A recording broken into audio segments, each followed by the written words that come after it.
বহুতে মোক এইকেইটা দিন সুধি আছে যে এডিআৰইৰ অৰেলবিলাক কেতিয়াৰ পৰা আৰম্ভ হ'ব। আপোনালোকে জানে যে এডিআৰইত বিশেষ কেইটামান পৰীক্ষা অনুষ্ঠিত হৈছিল। প্ৰথম আছিলে গ্ৰেড 3 ড্ৰাইভাৰ, ষ্টেনো আৰু ইলেক্ট্ৰিচিয়ান অৰ্থাৎ APDCLৰ কাৰণে।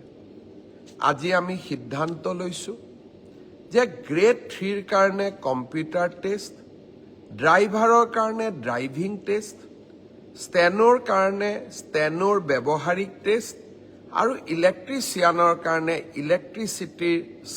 ইলেক্ট্ৰিচিয়ানৰ স্কিল পৰীক্ষা কৰাৰ যিটো পৰ্যায় তাক আমি 15 জুনৰ পৰা আৰম্ভ কৰিম। আৰু এই সমগ্ৰ ব্যৱস্থা আমি এটা মাহৰ ভিতৰতে সম্পূৰ্ণ কৰিম।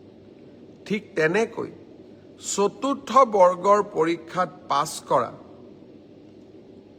প্ৰাৰ্থীসকলৰো অৰেল আমি 15 জুনৰ পৰা আৰম্ভ কৰিম আৰু এমাহৰ ভিতৰত ইয়াক আমি সম্পূৰ্ণ কৰিম।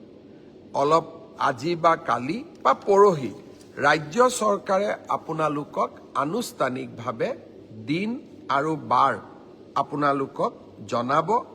যিসকলে লিখিত পৰীক্ষা পাছ কৰিছে তেওঁলোকে এতিয়া কম্পিউটাৰ টেষ্ট, ড্ৰাইভিং টেষ্ট বা স্কিল টেষ্ট বা মৌখিক পৰীক্ষাৰ কাৰণে তেওঁলোকে যেন সাজু হয়। 15 জুনৰ পৰা এই প্ৰক্ৰিয়া আমি আৰম্ভ কৰিম।